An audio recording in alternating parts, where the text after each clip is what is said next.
Good morning.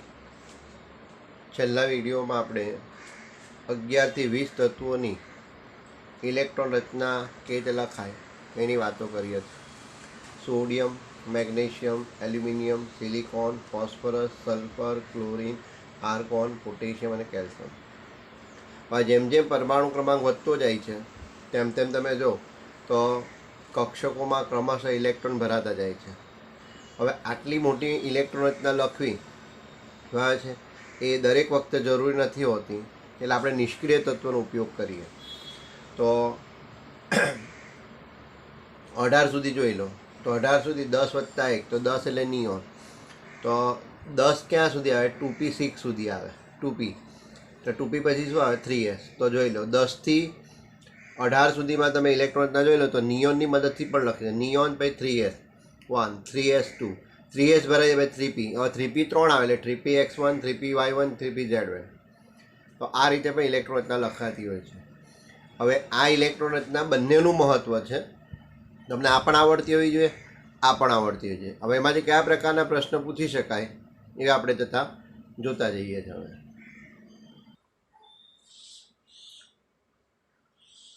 હવે તમને સોડિયમના આધારે આવો સવાલ પૂછી શકાય. હવે n બરાબર 2 અને l બરાબર 1 કક્ષકમાં સોડિયમમાં કેટલા ઇલેક્ટ્રોન સમાયેલા હશે? આવો એક સવાલ પૂછી શકાય. તો હવે સોડિયમનો પરમાણુ ક્રમાંક આવડતો હોય છે 11. હવે મેં તમને પહેલાં જ કહું કે બંને ઇલેક્ટ્રોન રચનાનું મહત્ત્વ છે. હવે જો તમે આ ઇલેક્ટ્રોન રચના લખો તો એવું બને કે તમને આટલી આવડતી હોય તો તમને આ પ્રશ્નનો જવાબ નહીં આવડે, કારણ કે આ ક્વોન્ટમાંક સાથે રિલેશનમાં છે. તો જો n બરાબર 2 અને l બરાબર 1 એટલે p કક્ષક થાય, એટલે 2p કક્ષક. એટલે સીધું એવું પૂછે છે કે p કક્ષકમાં કેટલા ઇલેક્ટ્રોન છે એવું પૂછે છે સવાલમાં. તો તમે કહો છો p કક્ષક તો ક્યાં છે? તો જો આ શોર્ટકટ છે બરાબર, એટલે આમાં નહીં દેખાય, એટલે તમને આ ઇલેક્ટ્રોન પણ આવડે. તો જો 1s2, 2s2, 2p6, 3s1. તો p કક્ષકમાં કેટલા ઇલેક્ટ્રોન છે? તો ફટ એ જવાબ આવી જાય આપણો, 6 ઇલેક્ટ્રોન સમાયેલા છે. હા, ખ્યાલ આવે છે? તો બંને ઇલેક્ટ્રોન રચનાનું મહત્વ છે. તમને બંને ઇલેક્ટ્રોન રચના આવડતી હોવી જોઈએ. હવે તમને આવું બી પૂછી શકાય,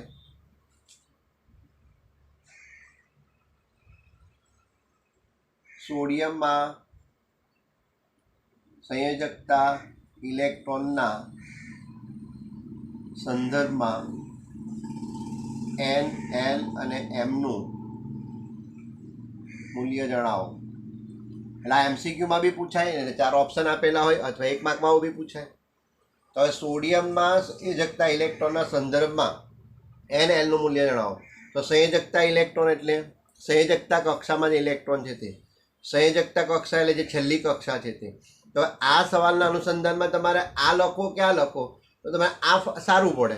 એટલે ફટ કે આ આપણને ઇલેક્ટ્રોન રચના આવડતી હોય, સંયોજકતા એટલે નિયોન 3s1. તો ફટ સંયોજકતા ઇલેક્ટ્રોન ક્યાં છે? 3sમાં છે. તો 3s કક્ષક હોય એટલે n બરાબર 3, l બરાબર 0, m બરાબર 0. તો ઇલેક્ટ્રોન રચનાના આધારે પણ તમને આવા ક્વોન્ટમાંકના સવાલ પૂછી શકાય. ખ્યાલ આવે છે? જો આપણે આ 3 દિવસથી કામ કરીએ છીએ. પહેલાં આપણે ઇલેક્ટ્રોન રચના તમને ભણાવી તે પહેલાં આપણે મુખ્ય ક્વોન્ટમાંક, ગૌણીય વેગમાન ક્વોન્ટમાંક, 4 ક્વોન્ટમાંક વિશે વાતો કરી. પછી એના પછી આપણે ક્વોન્ટમાંકમાંથી જ પૂછી શકાય એવા સવાલોની વાત કરી. પછી આપણે ઇલેક્ટ્રોન રચના ચલાવીએ છીએ બરાબર છે, અને તે પણ 3 ટુકડામાં, 1 થી 10, 11 થી 20 અને પછી આજે 21 થી 30 જોવાના છે. 11 થી 20માં જે સવાલ પૂછી શકાય તે આપણે અત્યારે જોઈ રહ્યા છીએ. ઓકે, તો ઇલેક્ટ્રોન રચના પરથી પણ ક્વોન્ટમાંકના સવાલ પૂછી શકાય. એટલે આવું બધું તમને આવડતું હોવું જોઈએ. હવે તમને આવો સવાલ પૂછાય કે પોટેશિયમ માટે સંયોજકતા ઇલેક્ટ્રોનના સંદર્ભમાં n, l, m નું મૂલ્ય જણાવો. તો સંયોજકતા ઇલેક્ટ્રોન પૂછ્યું છે ને, તો હવે સંયોજકતા ઇલેક્ટ્રોન છે તો તમે લાંબી ઇલેક્ટ્રોન રચના લખો, એના કરતાં ટૂંકામાં જ કામ પતી જાય. તો પોટેશિયમનો પરમાણુ ક્રમાંક કેટલો? તો ભાઈ 19. અને ઇલેક્ટ્રોન 19 એટલે 18 ને 1 19. તો 18 એટલે આર્ગોન. હવે 18 ક્યાં સુધી થાય? જો 1s2, 2s2, 2p6, 10 થઈ ગયા. પછી 11, 12 ને 6 18. પછી તો 3p, પછી 3p સુધી 18 થઈ જાય, અહીંયા સુધી 18 થઈ જાય. તો ઇલેક્ટ્રોન ક્યાં જશે? 4s માં, તો 18 ને 19, તો સંયોજકતા કક્ષા કઈ થઈ ગઈ 4s, અને સંયોજકતા ઇલેક્ટ્રોન ક્યાં છે 4s માં છે. તો આપણું કામ થઈ ગયું. 4s કક્ષક છે એટલે n બરાબર 4, l બરાબર s કક્ષક એટલે 0, m બરાબર 0, અને જો સ્પિન ક્વોન્ટમ આંક પૂછ્યો હોય તો +1 લખી શકાય. તો 1 માર્કમાં બી આવું પૂછી શકાય, તમને MCQમાં પણ પૂછી શકાય. તો આ બધું આવડતું હોવું જોઈએ. હવે તમને એક આવો સવાલ બી પૂછી શકાય, પોટેશિયમમાં L બરાબર 2, N બરાબર 2 અને L બરાબર 1 તેમજ N બરાબર 3 અને L બરાબર 1 માં કુલ કેટલા ઇલેક્ટ્રોન સમાયેલા છે. તો હવે તમે કહો કે ભાઈ પોટેશિયમ છે તો એનો પરમાણુ ક્રમાંક 19, અને એની ઇલેક્ટ્રોન લખી નાખો આર્ગોન 4s1, 18 ને 19. બસ એ તમને હવે ખબર છે કે 1s થી લઈને 3p સુધીમાં કુલ 18 ઇલેક્ટ્રોન ભરાય, એટલે તમે લખી નાખવા. તો હવે આ સવાલના અનુસંધાનમાં આ ઇલેક્ટ્રોન કોઈ કામ નહીં લાગશે. આ સવાલ શું પૂછ્યો છો, n બરાબર 1, 2 અને l બરાબર 1 એટલે 2p કક્ષકની વાત કરે છે, ને n બરાબર 3 ને l બરાબર 1 એટલે 3p કક્ષક, તો દેખાતી જ નથી. તમારે ઇલેક્ટ્રોન કઈ લખવી પડશે, હવે આ લખવી પડશે 1s2, 2s2, 2p6 એટલે 10 થયા, પછી 3s2, પછી 3p6 અને પછી 4s1.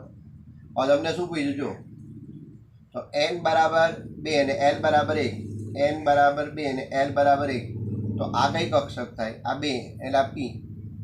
તો p કક્ષકમાં કેટલા ઇલેક્ટ્રોન છે જોઈ લો, 2p કક્ષકમાં તો 6 ઇલેક્ટ્રોન છે. પછી n બરાબર 3 અને l બરાબર 1, તો હવે કેટલા ઇલેક્ટ્રોન છે, તો આ કઈ કક્ષક થાય 3 અને આ p. તો 3p માં કેટલા ઇલેક્ટ્રોન છે જોઈ લો, તો 6. એટલે કુલ ઇલેક્ટ્રોન કેટલા થાય, તો 12 ઇલેક્ટ્રોન. આવા બધા સવાલો તમને પૂછી શકાય, એટલે આ તમને બધું આવડતું હોવું જોઈએ. ઓકે, તો 11 થી 20 જે તત્વ હતા, અથવા હવે પછી કોઈ પણમાં આ પ્રકારના સવાલો પૂછી શકાય. એટલે આ બંને ઇલેક્ટ્રોન રચનાનું મહત્ત્વ છે. માત્ર તમને શોર્ટકટ આવડે એ નહીં ચાલશે, તમને આ લાંબી પણ છૂક ગાડી આવડતી હોવી જોઈએ. કારણ કે આપણે હંમેશા આદત શું હોય, શોર્ટ એન્ડ સ્વીટ જે હોય તો આપણે લઈ લઈએ. ના, એવું નથી દીકરા, બંનેનું મહત્ત્વ છે. જેની જ્યાં જરૂરિયાત ઊભી થાય ત્યાં સારું. હવે તમને સાદું સિમ્પલ એમ કીધું કે પોટેશિયમની ઇલેક્ટ્રોન ના લખો, તો આ લખવા કરતાં આ ઝડપથી લખાય, કામ પતી ગયું. તો હવે જ્યારે આવા સવાલ પૂછાય છે ત્યારે શોર્ટકટ ઇલેક્ટ્રોન રચના નહીં ચાલે, ખ્યાલ આવે છે? તો તમારે પછી આ જ લખવી પડશે. એટલે બંને ઇલેક્ટ્રોન રચના તમને આવડતી હોવી જોઈએ. અને આ સ્ક્રીન ઉપર દેખાય છે 1s થી લઈને 3d સુધીની જ જરૂર પડે છે. તો આટલું આપણાથી મોડે ના થાય. 7 કક્ષક કે પહેલાં 1s આવે, પછી 2s, પછી 2p, પછી 3s, પછી 3p, પછી 4s અને 3d, આટલામાં 30 ઇલેક્ટ્રોન ભરાઈ જાય છે. ઓકે, ચાલો હવે આપણે 21 થી 30ની વાત કરીએ છીએ. તો હવે આપણે 21 થી 30 તત્વોની વાત કરીએ છીએ. તો scandium, titanium, vanadium, chromium, manganese, iron, cobalt, nickel, copper અને ઝિંક. તો 21 થી 30 તત્વો થયા.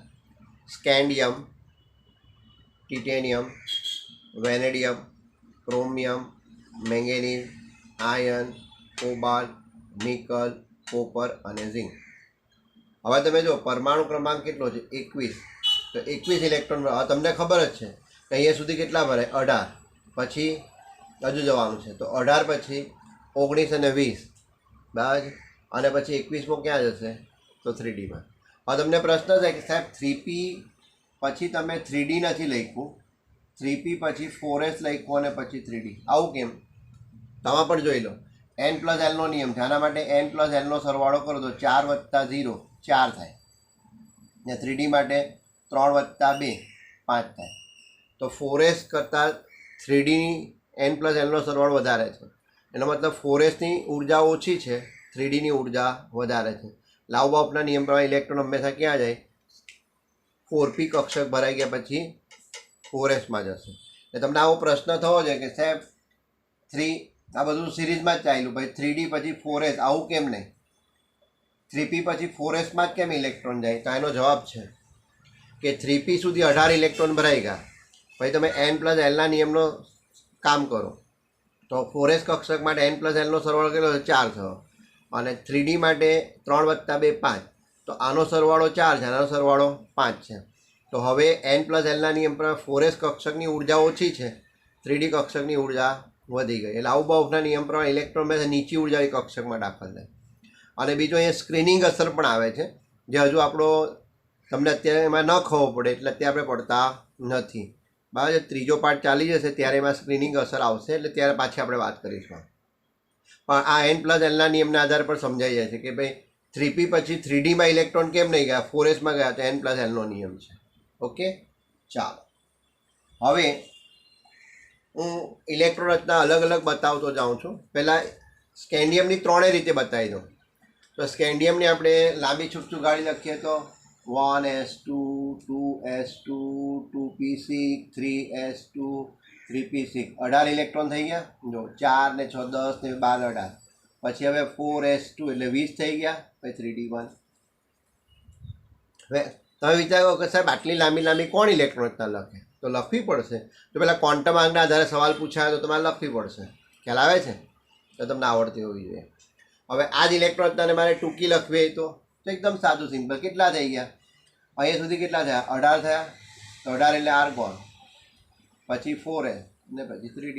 તો 18 20 ને 21 થઈ ગયું. તો આ ઇલેક્ટ્રોન રચના પણ લખતા આવડતી હોવી જોઈએ. હવે આને ત્રીજી રીતે લખીએ તો આર્ગોન, પેલી આપણે બ્લોકવાળી લખી એટલે સંકરણવાળી. ડી કક્ષક કેટલી હોય? 5 હોય ને. તો આ 4s ના 3d, 1 2 અને આ અહીંયા આવી ગયા. તો આ 18 19 20 21, આ 22માં અહીંયા, 23માં અહીંયા, 24માં અહીંયા, 25માં 26 પાછો અહીંયા, 27 28 29. કારણ ડી કક્ષક કેટલી હોય? 5 એટલે 5 દુ 10. પણ જ્યાં સુધી 10 ઇલેક્ટ્રોન નહીં ભરાય આમાં ત્યાં સુધી 3D પછી આગળ કોઈ નંબર આવવાનો નથી. જ્યાં સુધી 3D કક્ષક ભરાશે પછી જ આગળ આવશે. એટલે 4s પછી 4p, આ 4s પછી 3D પછી 4p આવશે. ક્લિયર? સમજાય છે? તો હવે હું બધાની ઇલેક્ટ્રોન લખીને બતાવી દઉં છું શોર્ટકટમાં. જોઈ લેજો. આ માત્ર સ્કેન્ડિયમની બતાવી ત્રણેય પ્રકારની. જો છુપછુપ ગાડી, શોર્ટકટ અને સંકરણવાળી. હવે હું માત્ર બધાની શોર્ટકટ બતાવી દઉં છું. જોઈ લેજો. હવે તમે તો કહી દો સાહેબ કેટલું સહેલું છે. એમાં શોર્ટકટમાં તો કેટલું સહેલું સાહેબ? ભાઈ સાહેબ આર્ગોન લખવાનું, પછી 4s અને પછી 3d. તો બધામાં જ આવું આવશે? બધાની સિરીઝ એક જ સરખી આવશે? તો ભાઈ હા, જોઈ લો બધામાં સિરીઝ એક જ સરખી છે. Argon 4s 3d, argon 4s 3d, argon 4s 3d, argon 4s 3d, argon 4s 3d. બધામાં આવું જ આવશે. શોર્ટકટ આપણે ઇલેક્ટ્રોન લખીએ ત્યારે થઈ ગયું. હવે આર્ગોન એટલે 18 ને 2 20 એટલે 21. એટલે તમે કહો સાહેબ કેટલું સહેલું કે બધામાં 2 2 કરી દો એટલે 18 ને 2 20 થઈ જાય. આ બધામાં 2 થઈ ગયા સાહેબ. 21 એટલે 1, 18 ને 20 22, 23 એટલે 3, 24 એટલે 4, 25 એટલે 5, 26 એટલે 6, 27 28 29 અને 30. પતી ગયું કામ. Argon 4s 3d. આર્ગોન એટલે 18 19 20, પછી 1 ઇલેક્ટ્રોન 21માં અહીં આવ્યો. તો બધામાં આવી રીતે? હા, બધા આવી રીતે થશે, પણ 2 જગ્યાએ નહીં ચાલશે. ક્રોમિયમ અને કોપરમાં આવી ઇલેક્ટ્રોન રચના નથી. એનું આપણે કારણ પણ બતાવીશું. તો ક્રોમિયમમાં ઇલેક્ટ્રોન રચના કેવી છે? તો ક્રોમિયમમાં ઇલેક્ટ્રોન રચના છે આર્ગોન 4s1 3d5 આવી છે. આ નથી. એ રીતે કોપરમાં પણ આવું જ છે. આર્ગોન 4s1 3d10 છે. બાકી તમે જે મેં તમને શીખવ્યું તે બધું સાચું. આર્ગોન પછી ઇલેક્ટ્રોન ક્યાં ગયા? 4sમાં ગયા. એટલે 18 ને 20 21, 22 છે તો 2, 23 છે તો 3. પણ ક્રોમિયમમાં એવું નહીં ચાલશે. કેમ નહીં ચાલશે હમણાં જ બતાવું છું. આ મેંગેનીઝ 25 એટલે 5, 26 એટલે 6, કોબાલ્ટ 27 એટલે 7, નિકલ 28 એટલે 8. પણ કોપરમાં આવું નથી. ઝિંકમાં 30 એટલે આમાં 10, 18 ને 20 ને 10 30. ઓકે, ખ્યાલ આવે છે? ચાલો આવું છે. તો જો શોર્ટકટ ઇલેક્ટ્રોન રચના કેટલી સહેલી થઈ ગઈ, શોર્ટકટ તો આવડી. હવે એકની જ આવડે તો બધાની આવડી જાય ને, કારણ કે પછી ઇલેક્ટ્રોન તો ક્યાં જવાના છે, 3Dમાં જ જવાના છે. 1s2 2s2 2p6 3s2 3p6 4s2 અને પછી 4s સુધી તો બધું ભરાઈ ગયું છે. પછી બાકીના ઇલેક્ટ્રોન 1 2 3 4 ક્યાં સુધી જાય, 3Dમાં જ જાય. તો બધા ઇલેક્ટ્રોન 3Dમાં જાય. એટલે કીધું 21 એટલે 1, 22 એટલે 2, 23 એટલે 3. હવે ક્રોમિયમ અને કોપરમાં કેમ આવું તેનો આપણે જવાબ આપી દઈએ. બરાબર. અને આના આધારિત બીજા ક્વોન્ટમ બીજા અન્ય સવાલો પણ જોતા જઈએ છીએ. તો પહેલાં હવે ક્રોમિયમ અને કોપરની વાત કરી દઈએ. ચાલો, તો ખરેખર ક્રોમિયમની ઇલેક્ટ્રોન રચના હોવી જોઈએ આ આર્ગોન 4s2 3d4 હોવી જોઈએ, પણ આ નથી, આ છે. તો પહેલાંનો જવાબ કેમ, તો હવે વૈજ્ઞાનિક લોકોએ સાબિત કર્યું છે, જો D0 D5 કે D10 ઇલેક્ટ્રોન રચના હોય તો તે સ્થિરતા ધરાવે છે. શું ધરાવે છે, સ્થિરતા ધરાવે છે. આ પ્રેક્ટિકલી સાબિત થયેલું છે ને આપણે યાદ પણ રાખવાનું છે કે જો D0 એટલે સંપૂર્ણ ખાલી, D5 એટલે અર્ધપૂર્ણ ભરાયેલી અને D10 એ સંપૂર્ણ ભરાયેલી, આ ત્રણમાંથી ઇલેક્ટ્રોન રચના કોઈ એક હોય, D0 D5 કે D10, તો એ રચના સ્થાયી રચના કહેવાય. શું કહેવાય, સ્થાયી રચના. તો હવે તમે અહીંયા જોઈ લો, આ D4 છે, એને અર્ધપૂર્ણ એટલે D5 થવા માટે કેટલા ઇલેક્ટ્રોન ખૂટે છે, કેટલા ઇલેક્ટ્રોન ખૂટે છે, 1. એટલે 4s કક્ષકનો એક ઇલેક્ટ્રોન 3D કક્ષકમાં ચાલ્યો જાય અને એની પાસે સ્થિરતા પ્રાપ્ત કરે. તો આ વૈજ્ઞાનિક કારણમાં પૂછી શકાય, એટલે હું જવાબ બોલું છું, સાંભળજો. જો D0 D5 કે D10 ઇલેક્ટ્રોન રચના હોય તો તે સ્થાયી ઇલેક્ટ્રોન રચના કહેવાય. ક્રોમિયમની ઇલેક્ટ્રોન રચના આર્ગોન 4s2 3d4 છે, પરંતુ એને અર્ધપૂર્ણ ઇલેક્ટ્રોન રચના પ્રાપ્ત કરવા માટે D5 થવા માટે એક ઇલેક્ટ્રોન ખૂટે. આથી સ્થિરતા પ્રાપ્ત કરવા માટે 4s કક્ષકનો એક ઇલેક્ટ્રોન 3D કક્ષકમાં ચાલ્યો જાય. પરિણામે એની ઇલેક્ટ્રોન રચના આ નહીં પરંતુ આ છે, આર્ગોન 4s1 3d5. એટલે 4s કક્ષકનો એક ઇલેક્ટ્રોન અહીં આવી ગયો તો એને D5 થઈ ગયો, અર્ધપૂર્ણ થઈ ગયો, એટલે સ્થિરતા આવી ગઈ. ખ્યાલ આવે છે.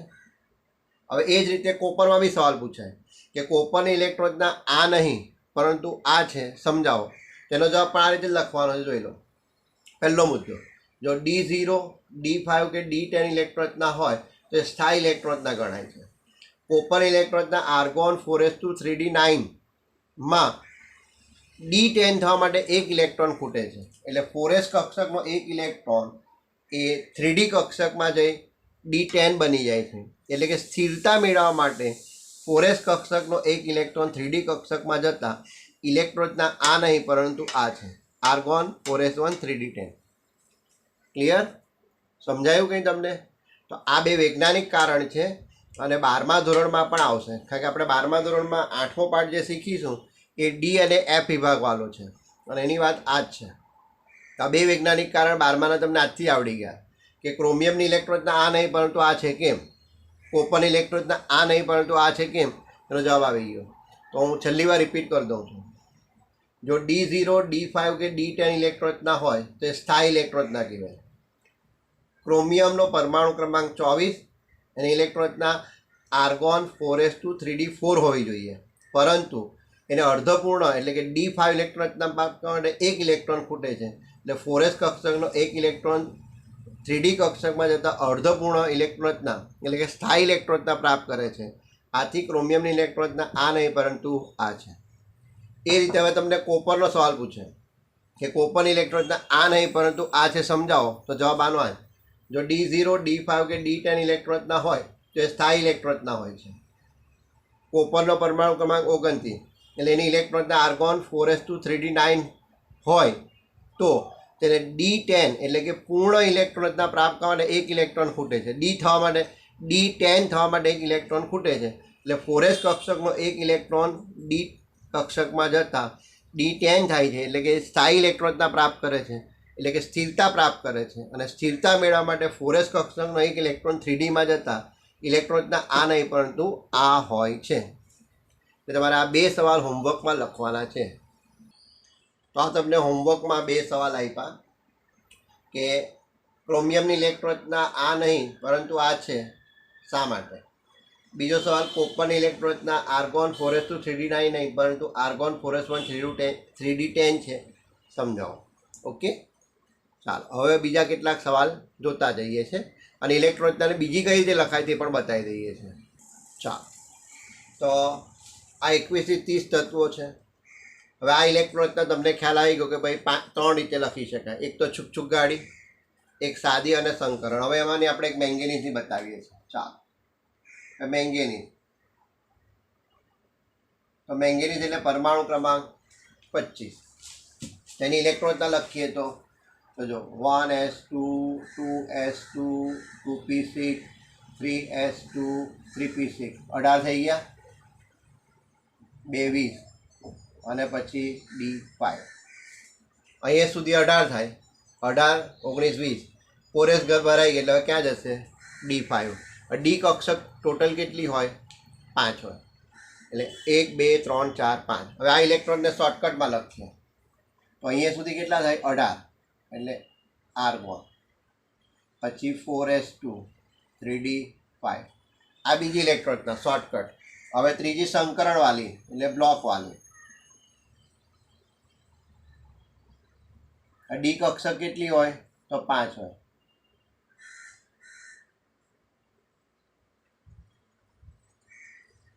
d5 છે એટલે હુન્ડના નિયમ પ્રમાણે 1 2 3 4 અને 5 આમ ભરાય. હવે તમને આમાંથી કેટલા બધા પ્રશ્નો પૂછી શકાય કે મેંગેનીઝમાં અયુગ્મિત ઇલેક્ટ્રોન કેટલા? તો ભાઈ 5. મેંગેનીઝમાં સ્પિન ગુણકનું મૂલ્ય કેટલું? આવું પણ પૂછાય. તમને આવા બધા પ્રશ્ન પૂછાય. એમએનમાં અયુગ્મિત ઇલેક્ટ્રોન કેટલા? બરાબર, તો તમને આમાં નહીં દેખાશે, આમાં બી દેખા, આમાં દેખાશે. આ લખશો તો તમને ખબર પડશે, નહીં તો તમે d5 છે એટલે તમે કહો એકી સંખ્યા સાહેબ 1, એવું નહીં. હવે તમે આ લખશો તો જ તમને ખબર પડશે 5. અને હું મેંગેનીઝના ઉદાહરણ દ્વારા તમને સમજાવું છું. હવે આવા બધા સવાલ કોઈના માટે બી પૂછી શકાય, ધ્યાન રાખજો. તો મેંગેનીઝમાં અયુગ્મિત ઇલેક્ટ્રોન કેટલા?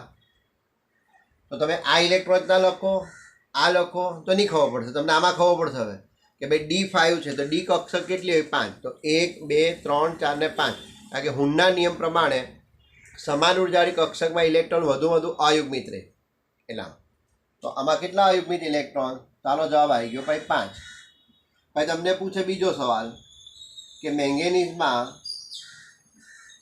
સ્પિન ગુણકનું મૂલ્ય શું? આવું પૂછે. તો જો અયુગ્મિત ઇલેક્ટ્રોન કેટલા છે? ગણો 5.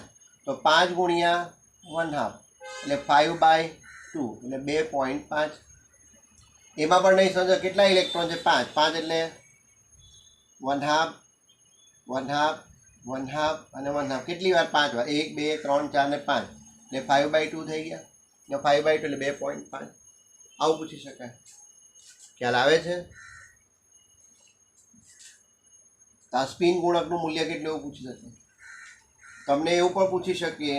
આ એક સવાલ, બીજો સવાલ, હવે ત્રીજો સવાલ કે એમએનમાં સંયોજકતા ઇલેક્ટ્રોનમાં n l અને mનું મૂલ્ય જણાવો. હવે તમારે ખાસ કાળજી રાખવી પડશે હો ભાઈ. હવે આ ખાસ કાળજી રાખવાની છે. જો જ્યારે ઇલેક્ટ્રોન ભરવાની વાત આવે ને ત્યારે ઇલેક્ટ્રોન 3p પછી ક્યાં જાય? 4sમાં. અને 4s પછી ક્યાં જાય? 3dમાં. હવે તમને એ સંયોજકતા ઇલેક્ટ્રોન પૂછ્યા છે. સંયોજકતા ઇલેક્ટ્રોન એટલે સંયોજકતા કક્ષા, અને સંયોજકતા કક્ષા એટલે સૌથી બહારની કક્ષા. ધ્યાન રાખજો ભાઈ,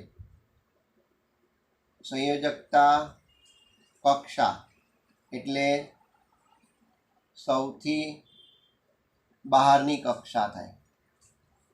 હવે કહો સાહેબ સૌથી બહારની કક્ષા તો 3D જ થાય ને? તો ખોટું. કારણ કે જો આનો મુખ્ય ક્વોન્ટમાંક કેટલો છે? 4. આનો મુખ્ય ક્વોન્ટમાંક કેટલો? અને આપણે કક્ષા દોરીએ છીએ, તમને ખબર છે ને, આ પહેલી, આ બીજી, આ ત્રીજી અને આ ચોથી. આમાં બાહ્યતમ કક્ષા કઈ થઈ ગઈ? તો 4. એટલે જ્યારે સંયોજકતા કક્ષા પૂછે તો સંયોજકતા કક્ષા એટલે સૌથી બહારની કક્ષા. અને સૌથી બહારની કક્ષા એટલે શું જોવાનું? મુખ્ય ક્વોન્ટમાંકનું મૂલ્ય જોવાનું. અને મુખ્ય ક્વોન્ટમાંકનું મૂલ્ય જો તો હવે અહીંયા 4s છે, 3D નથી. એટલે બહારની કક્ષા કઈ થઈ? 4s થઈ. ધ્યાન રાખજો, બહારની કક્ષા કઈ થઈ? 4s. એટલે હવે સંયોજકતા ઇલેક્ટ્રોન માટે મુખ્ય ક્વોન્ટમાંકના મૂલ્ય તમને પૂછ્યા છે, તો પછી અહીંયા મુખ્ય ક્વોન્ટમાંકનું મૂલ્ય તો 4s, એટલે n બરાબર 4, l બરાબર 0 ને m બરાબર પણ 0. એટલે તમારા ત્રીજા પ્રશ્નનો જવાબ આવ્યો. ફરી પાછું કહું છું, સંયોજકતા ઇલેક્ટ્રોન એટલે સંયોજકતા કક્ષામાં જે ઇલેક્ટ્રોન હોય તે. સંયોજકતા કક્ષા એટલે સૌથી બહારની કક્ષા, અને સૌથી બહારની કક્ષા એટલે મુખ્ય ક્વોન્ટમાંકનું મૂલ્ય જેનું વધારે તે. તમે જોઈ લો, મુખ્ય ક્વોન્ટમાંક અહીંયા n બરાબર 4 છે અને n બરાબર 3 છે. તો 1 2 3 4, તો આ બહારની કક્ષા કહેવાય. સૌથી બહારની કક્ષા n બરાબર 4 છે. આ તમને આવડતું હોવું જોઈએ. ક્લિયર? સમજાય છે? ઓકે. તો આવા સવાલ કોઈના માટે બી પૂછી શકાય. હવે એક બીજી ઇલેક્ટ્રોન રચના જોઈ લઈએ આપણે. તો આપણે નિકલની વાત કરીએ. તો નિકલનો પરમાણુ ક્રમાંક 28. એટલે એની ઇલેક્ટ્રોન રચના 1s2 2s2 2p6 3s2 3p6, એટલે અહીંયા 18 થઈ ગયા. 10 12 ને 6 18, પછી 4s2 એટલે 20 ને 3d8 થઈ ગયા. આ જ ઇલેક્ટ્રોન રચનાને શોર્ટકટમાં લખીએ તો આર્ગોન 4s2 3d8. આ જ ઇલેક્ટ્રોન રચનાને હવે સંકરણની ભાષામાં એટલે બ્લોકની ભાષામાં લખીએ તો આ 4s અને ડી કક્ષક ટોટલ 5 હોય. 1 2 3 4 અને 5, 18 19 20. જોજો હવે 20 થયા ને. 21 22 23 24 25 26 27 28. એટલે પહેલાં બધા જ પ્રશ્ન એ રિપીટ કરીએ આપણે. પહેલો પ્રશ્ન બરાબર છે કે નિકલમાં અયુગ્મિક ઇલેક્ટ્રોન કેટલા? બરાબર છે. તો તમે આ ઇલેક્ટ્રોન લખો, આ લખો, ખબર જ પડશે તમને. બરાબર છે. તો આ લખવી પડશે. તો ડી કક્ષકમાં 5 ભરવાના છે, એટલે 8 ભરવાના છે. તો 1 2 3 4 5, છઠ્ઠો પાછો અહીંયા, સાતમો અહીંયા, આઠમો અહીંયા. એટલે n બરાબર 2 જ ઇલેક્ટ્રોન છે. અયુગ્મિત ઇલેક્ટ્રોન એટલે સિંગલ. બીજો પ્રશ્ન, નિકલમાં સ્પિન ગુણકનું મૂલ્ય કેટલું? તો સ્પિન ગુણક કેટલા ઇલેક્ટ્રોન છે અયુગ્મિત? 2. તો તમે લખી શકો 1/2 વત્તા 1/2 એટલે 2/2 એટલે 1, અથવા તમે લખો 2 ગુણ્યા 1/2. અયુગ્મિત ઇલેક્ટ્રોન કેટલા છે? 2. અને અપ એરોનો મતલબ +1/2, તો 2/2 1 થાય. એટલે સ્પિન ગુણકનું મૂલ્ય કેટલું? તો તમે બેમાંથી કોઈ પણ રીતે ગણતરી કરો, તમારો જવાબ સરખો જ આવે. નહીં આવશે 2 ગુણ્યા 1/2 એટલે 1. આમ ખ્યાલ આવે છે? હવે આમાં પણ સંયોજકતા ઇલેક્ટ્રોન પૂછે તો 4s જ આવશે.